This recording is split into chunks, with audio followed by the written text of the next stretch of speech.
Hello students, कैसे हैं आप लोग।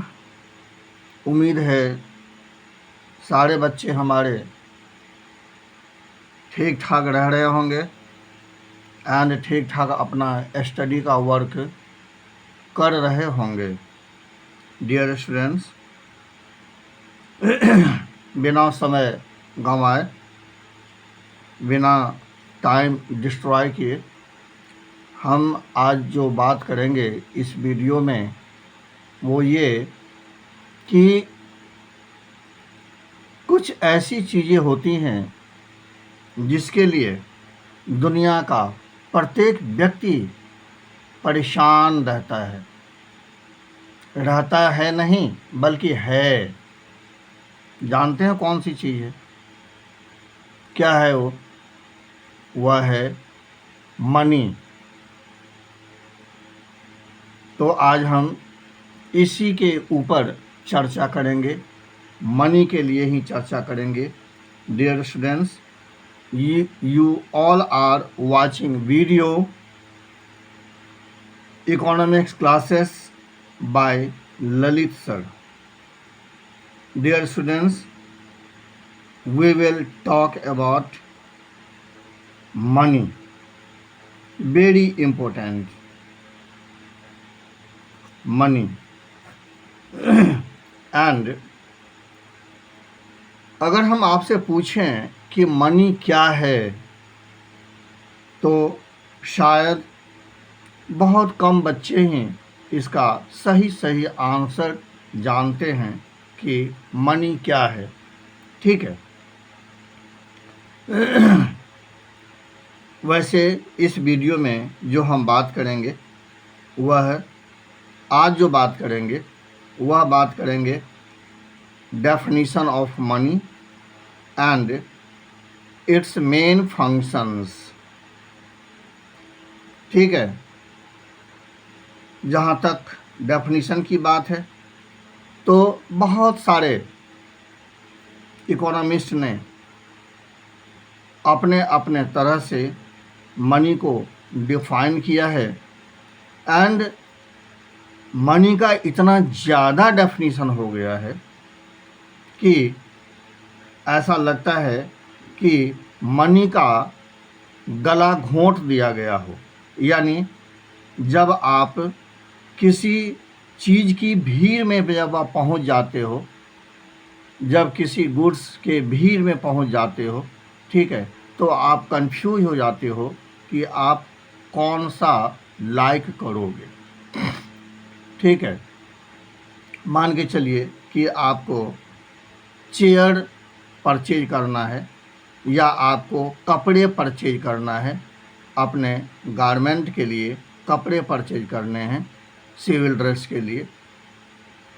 आप कपड़े की दुकान पे जाते हो एंड वहाँ पर जो शॉपकीपर होता है वह जो कपड़े के जो बंडल होते हैं वह ओपन करके आपके सामने रखता जाता है।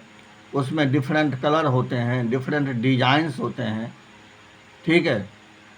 और वहाँ पर आपको चूज करना मुश्किल हो जाता है, सेलेक्ट करना मुश्किल हो जाता है कि कौन सा प्रॉपर कलर है। ठीक है। उसी प्रकार से मनी के साथ भी है मेरे प्यारे बच्चों। मनी का डेफिनेशन इकोनॉमिस्ट ने इतना ज़्यादा दिया है कि अगर सारे डेफिनेशन को अगर आप लोगे तो शायद ये 2-4 घंटे का क्लास हो जाएगा। ठीक है। एंड सेलेक्ट करना मुश्किल हो जाएगा। तो मेरे प्यारे बच्चों, सबसे जो यूनिवर्सल डेफिनेशन है वह मैं आपको बताने जा रहा हूँ। ठीक है। जो यूनिवर्सल डेफिनेशन है, ठीक है, यूनिवर्सल डेफिनेशन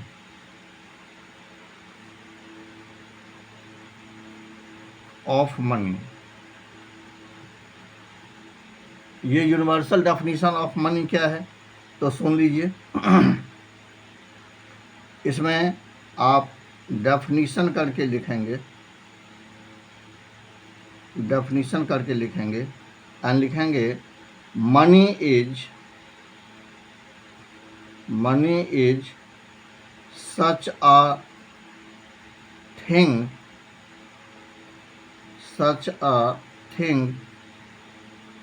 which performs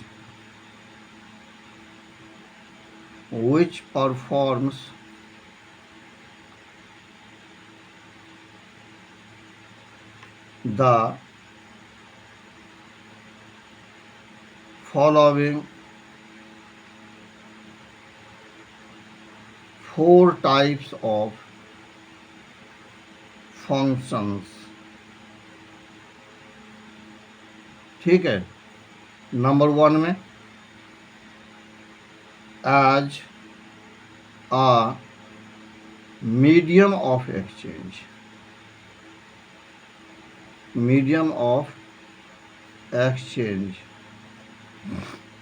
ठीक है। नंबर 2 में as a unit of value, उसके बाद नंबर 3 में as a deferred payment,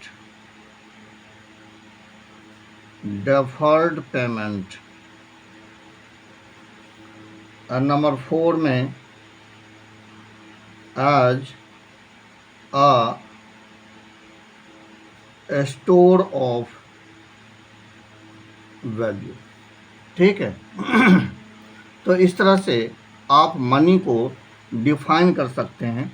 यानी मैं आपको रिपीट कर देता हूँ, money is such a thing which performs the following 4 types of functions. Number 1 as a medium of exchange, as a unit of value, as a deferred payment and as a store of value। ठीक है। अगर आपको यह definition अगर learn करने में दिक्कत हो तो मैं आपको एक स्लोगन दे रहा हूँ, इसको आप एग्ज़ाम में बड़े आसानी से लिख सकते हैं। ठीक है, ये स्लोगन जो है वो लिख लीजिए। ठीक, डेफिनीशन के रूप में आप इसको याद कर लीजिएगा, लर्न कर लीजिएगा। ठीक है। तो स्लोगन कुछ इस तरह से है, money is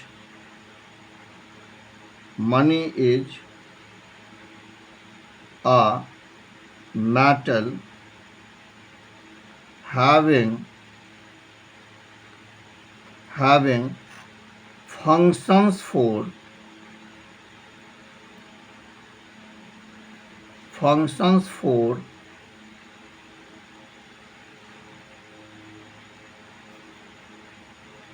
a medium,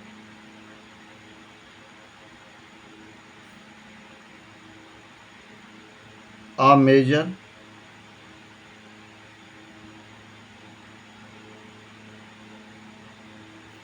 a standard,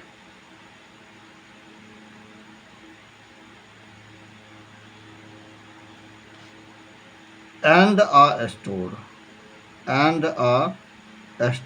देखिए कितना बढ़िया राइम मिला हुआ है, वो देखिए आप। ठीक है, जिसको आप तुकबंदी कहते हैं। यहाँ पर देखिए, money is a metal having functions for a medium, a measure, a standard and a store. देखिए यहाँ ये 4, यहाँ ये स्टोर, कितना अच्छा स्लोगन है, देखिए आप हैं। एंड अगर सच आप अगर पूछें तो पूरा का पूरा मनी चैप्टर इसी स्लोगन में इंक्लूड है, पूरा का पूरा मनी चैप्टर। ठीक है। तो आप इस तरह से मनी को डिफाइन कर सकते हैं। यानी money is a metal having functions for a medium, a measure, a standard and a store. देखिए इसी को लिया गया है। देखिए जो मैंने आपको बताया डेफिनेशन ऑफ मनी में कि money is such a thing which performs the following 4 types of functions. Number 1 as a medium of exchange, देखिए ये मीडियम है, अ मीडियम। नंबर 2 में as a unit of value, देखिए ये मेजर ऑफ वैल्यू है। जो यूनिट ऑफ वैल्यू है इसको मेजर ऑफ वैल्यू भी कहते हैं, ठीक है। इसका हम डिटेल करेंगे, इसको हम पूरी तरह से डिटेल करेंगे, परेशान नहीं होना है, ठीक है। उसके बाद नंबर 3 में देखिए डेफर्ड पेमेंट, ठीक है। डेफर्ड पेमेंट, तो ये जो आप देख रहे हैं इसका जो फुल फॉर्म है स्टैंडर्ड, तो ये इसका फुल फॉर्म है स्टैंडर्ड ऑफ डेफर्ड पेमेंट। ये केवल डेफर्ड पेमेंट अकेला नहीं है, यहाँ पर है स्टैंडर्ड ऑफ डेफर्ड पेमेंट, तो हो गया एज अ डेफर्ड पेमेंट। उसके बाद यहाँ पर देखिए लास्ट में as a store of value, तो यहाँ पर ये देख लीजिए स्टोर का मतलब स्टोर ऑफ वैल्यू। तो इस तरह से आप मनी को बड़े ही आसानी से डिफाइन कर सकते हैं, ठीक है। अच्छा, तो ये तो हुई बच्चों डेफिनीशन से रिलेटेड बातें। यानी मैं आपको थोड़ा सा डिटेल कर दूं, यानी मनी कोई भी चीज़ हो सकती है। आपको पता है कि समय समय पे जो इसका फॉर्मेट है वह बदला है, ठीक है। इसके हिस्ट्री को अगर देखें तो बहुत बड़ा डिस्कशन हो जाएगा। इसके हिस्ट्री पर भी हम एक वीडियो बना करके आपको देने वाले हैं, हम देंगे आपको, ठीक है। आप देखेंगे कि मनी कहाँ से आया, ठीक है, एंड कहाँ जाके रुका हुआ है, ठीक है। यानी जितनी लंबी सफ़र इसने तय की है वो सारी बातें मैं आपको बताऊंगा, ठीक है। तो यहाँ पर देखिए मीडियम का मतलब ये होता है कि जो भी कुछ भी जो हम आप परचेज करते हो, ठीक है, तो वो किसकी सहायता से करते हो, only with the help of money, ठीक है। तो मनी को एक्सचेंज करते हो एंड मनी के बदले में हम आपको गुड्स एंड सर्विसेज मिलता है। तो मनी क्या करता है, एक मीडियम का काम करता है, ठीक है। उसके बाद मैं आपको शॉर्ट में बता रहा हूँ क्योंकि ये डेफिनीशन भी है एंड इसका फंक्शंस भी है, तो मैं आपको शॉर्ट में बता रहा हूँ। आप मेजर यानी जो भी आप गुड्स एंड सर्विसेज करते हो, परचेज करते हो, ठीक है, जो भी आप परचेज करते हो तो उसके लिए आपको कीमत पे करना होता है, ठीक है। तो यानी एक खास निश्चित कीमत जो आप पे करते हो और बदले में आपको गुड्स मिलता है। तो इस तरह से आप मनी के रूप में किसी भी गुड्स एंड सर्विसेज की कीमत को मेजर करते हो, ठीक है। उसके बाद नंबर 3 है आपका स्टैंडर्ड ऑफ डेफर्ड पेमेंट, ठीक। यानी कि डेफर्ड पेमेंट का मतलब होता है पेमेंट मेड इन फ्यूचर, ठीक।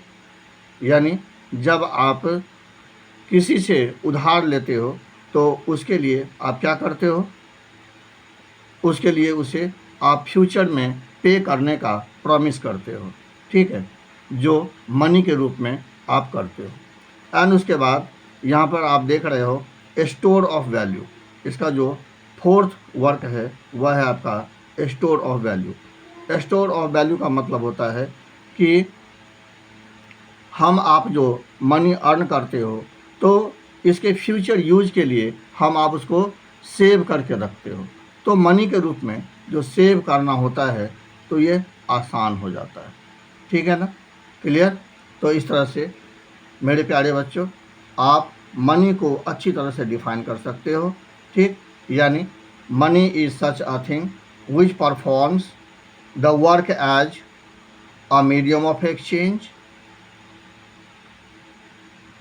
then after a unit of value, a deferred payment and a store of value, ठीक है। तो इस तरह से आप इसको डिफाइन कर सकते हो, ठीक। अच्छा, अब हम लोग आते हैं इसके फंक्शंस के बारे में, ठीक है। यानी functions of money, functions of money, functions of money, ठीक। तो जहाँ तक इसके फंक्शंस की बात है मेरे प्यारे बच्चों, जहाँ तक इसके फंक्शंस की बात है तो ये फंक्शन दो तरह का होता है, ठीक है। ये फंक्शन इसके दो तरह के होते हैं। एक होता है प्राइमरी फंक्शन, ध्यान दो, प्राइमरी फंक्शन, एंड जो सेकंड है वह है आपका सेकेंडरी फंक्शन, सेकेंडरी फंक्शन, ठीक है। तो इस वीडियो में हम केवल और केवल प्राइमरी फंक्शन की ही बात करेंगे। वैसे हम इंट्रोड्यूस दोनों से करवा दे रहे हैं, लेकिन प्राइमरी फंक्शन की ही बात करेंगे, क्योंकि अगर पूरे के पूरे फंक्शन को आप ले लोगे तो ये वीडियो बड़ा हो सकता है, ठीक है। तो प्राइमरी फंक्शन ऑफ मनी क्या है? What is primary function of money? तो आप इसको ऐसे डिफाइन कर सकते हो कि primary function of money is that type of function of money which is performed at any cost in every type of economy by money, that is primary function of money। यानी primary function of money वह function होता है जिसे money हर हाल में, हर किसी स्थिति में, हर जगह, हर तरह की इकोनॉमी में परफॉर्म करता है, पूरा करता है, ठीक है। हम इसको कहते हैं प्राइमरी फंक्शन, ठीक। अब ये प्राइमरी फंक्शन कौन कौन से हैं, ठीक है। तो there are two types of primary function. Number one medium of exchange, medium of exchange, and number two measure of value, measure of value, ठीक है। ये दो हैं प्राइमरी फंक्शन, ठीक। बाकी जो ये दो हैं deferred payment and store of value, ये जो हैं ये सेकेंडरी फंक्शन होते हैं, ठीक है। मैं सेकेंडरी फंक्शन के बारे में भी बोल देता हूँ कि सेकेंडरी फंक्शन मनी का वह फंक्शन होता है जिसे मनी अपॉर्चुनिटी मिलने पर उसे पूरा करता है, ठीक है। यह कंपलसरी नहीं होता। Such type of function to be done is not compulsory for money, ठीक है। जब जैसा मौका लगता है तो वैसा मनी वर्क करता है। तो इसकी चर्चा हम बाद में करेंगे। तभी मैंने कहा कि इस वीडियो में हम केवल और केवल प्राइमरी फंक्शन की चर्चा करेंगे। तो जो फर्स्ट फंक्शन आप देख रहे हो मीडियम ऑफ एक्सचेंज, तो मेरे प्यारे बच्चों you should know that money is such a thing which performs the work as medium of exchange। Whenever we purchase anything, we can purchase all these things only with the help of money, and in this way money works as a medium of exchange, ठीक है। उसके बाद जो number 2 है वह है आपका measure of value, measure of value. The second primary function of money is to measure the value of goods and services. मेरे प्यारे बच्चों, whenever we purchase any goods and services, we can purchase goods and services only with the help of money and by paying its price, ठीक है। And whatever price is paid by us, such type of price is found just in the form of money, ठीक है।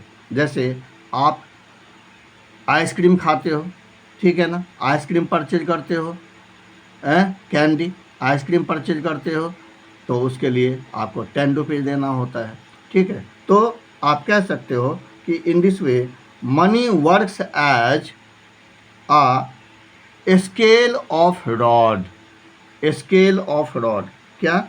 scale of SCALE, scale of rod। Money किस रूप में काम करता है? मेजर ऑफ वैल्यू का काम करके मनी किस तरह का काम करता है, स्केल ऑफ रॉड का काम करता है। ठीक है, जिस तरह से किसी भी चीज़ को आप मेजर करते हो, कपड़े को मेजर करते हो तो उसको यार्ड में, मीटर में मेजर करते हो, उसी प्रकार से जो गुड्स एंड सर्विसेज होता है उसकी कीमत को जो आप मेजर करते हो, ठीक है, तो मनी के रूप में करते हो। ठीक है ना। तो एंड आपको एक चीज़ और बता दूं कि यह तो सिंपली मैंने एक्सप्लेन किया है। अब यहाँ से वैल्यू बेस्ड क्वेश्चन बनेगा जिसकी चर्चा हम अगले वीडियो में करेंगे। उसी प्रकार से मेजर ऑफ वैल्यू टॉपिक से भी जो वैल्यू बेस्ड क्वेश्चन है वह बनेगा। यानी इसके जो चार जो फंक्शन जो मैंने आपको, ठीक है, तो चारों फंक्शन का वैल्यू बेस्ड क्वेश्चन बना करके सीबीएसई आपसे पूछता है। तो उन सारे जो वैल्यू बेस्ड क्वेश्चन हैं तो उसका फॉर्मेट क्या होगा, उसका आंसर आप कैसे करेंगे, तो इन सभी का आंसर हम आपको दूसरे वीडियो में देंगे। ठीक है, दूसरे वीडियो में देने वाले हैं। ठीक है ना। तो इस वीडियो को हम यहीं पर रोक रहे हैं। Take care.